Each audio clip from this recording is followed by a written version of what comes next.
Thank you for tuning into our podcast, Canal Days, what life is like in the industrial Connecticut River Valley in Massachusetts. I'm your host, Carrie, and joining us today is Holyoke's very own local historian and creator of the historical tours of Greater Holyoke, Robert Como. He personally offers and leads public and private tours, as well as presentations of historical sites within communities throughout the state of Massachusetts. Currently, the communities he has chosen to focus on this year are Holyoke, Chicopee, South Hadley, and East Hampton, and also Granby and Amherst as well. His tours spotlight the local canals, reservoirs, cemeteries, and churches, as well as various parks, streets, and selected historical houses within each community. In today's episode, we'll be discussing the Cemeteries of Belchertown throughout its history. So tell us about some general points about the cemeteries in Belchertown. Well, they're spread out across Belchertown. Belchertown is the third largest in geographic size of any community in Massachusetts. And you need cemeteries, and if you don't want to bring a body like 4 miles away, you're going to have to have a lot of them. The largest geographic size cemetery in Massachusetts, geographic size community in Massachusetts, is Dartmouth, and they have there about 30 cemeteries, an incredible amount.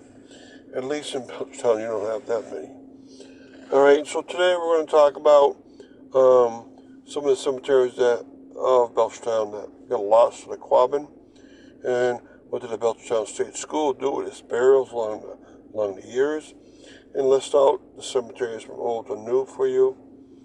Right, and remember, each of these have their own podcast and videos, their own webpage, with a lot of pictures explain each one.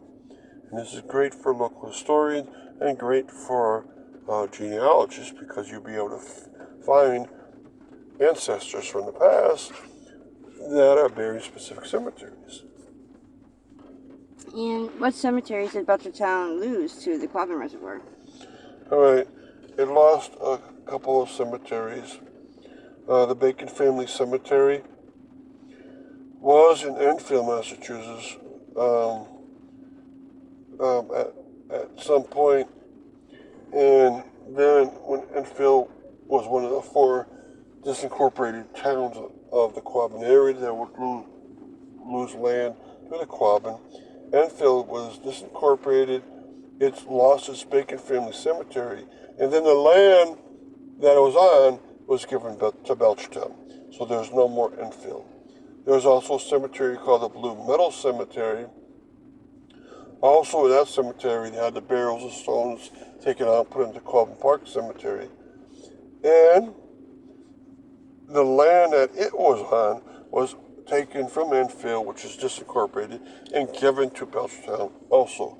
In both cases, those cemeteries might have started out in Belchertown anyways, and were given to Enfield, and then they came back.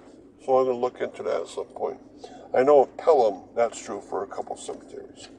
So, this is very important to remember, and it's part of the local lore and history of Belchertown itself.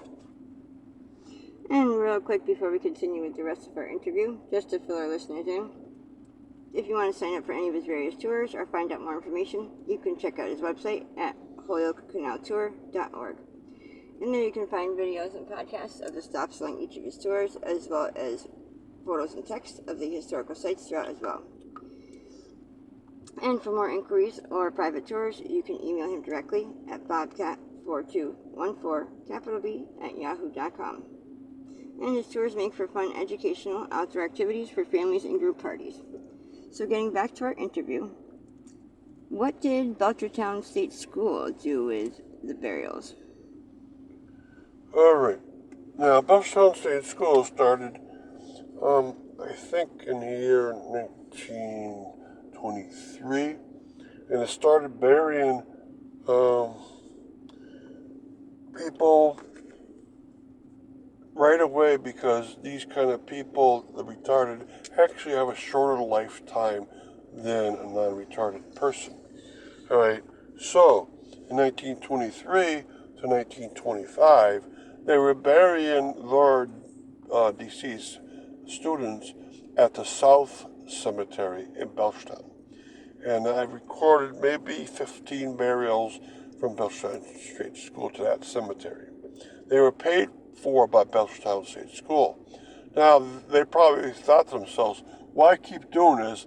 Other institutions around Massachusetts have burial grounds on the grounds of their school or institution.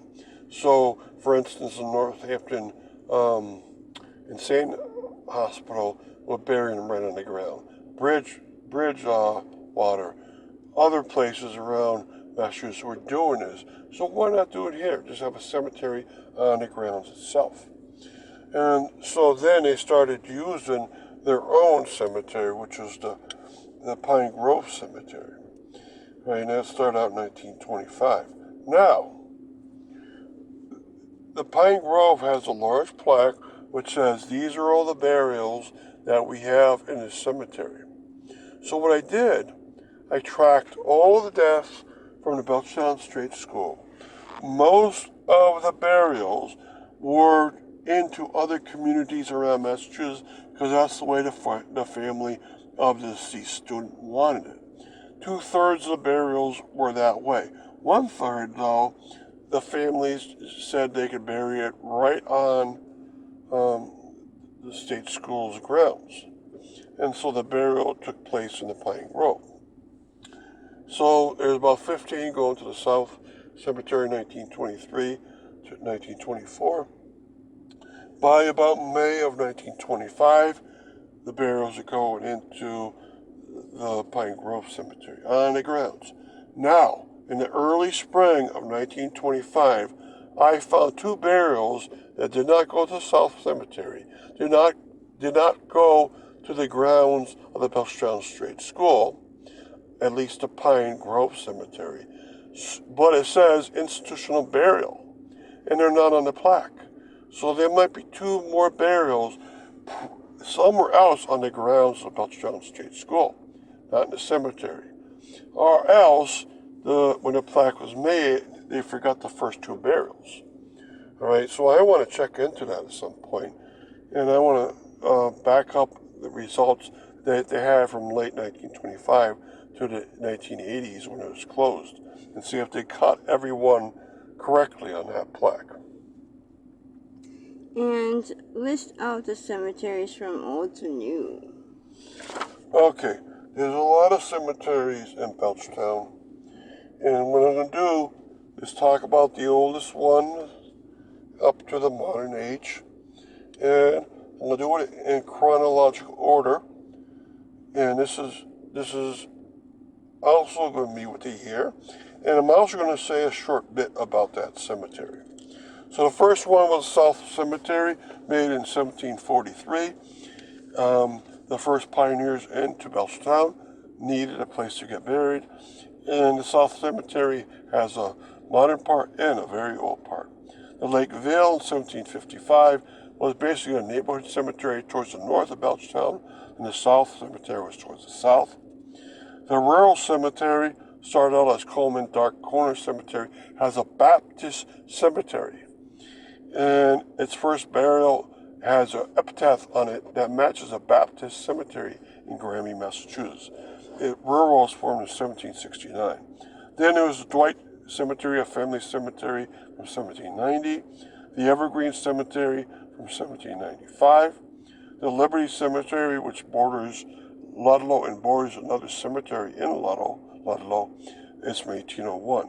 The Hillcrest Cemetery, way towards the southeast of Belchertown, 1807. The Jenks Cemetery, a family cemetery from 1845.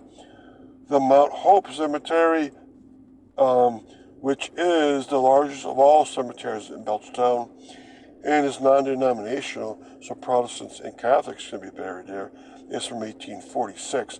It's the easiest to find, it's right in the center. And then there's the Pine Grove Cemetery, now called the Warner Pine Grove Cemetery, started in 1925, which was on the grounds of the Belchertown State School, and it's been fixed up, and so it's a very beautiful cemetery. So that's all 10 cemeteries. Someday I want to have a presentation at the Belchertown Library that will talk about all these cemeteries and why they opened up, what type of cemetery they are, and any peculiar facts about them.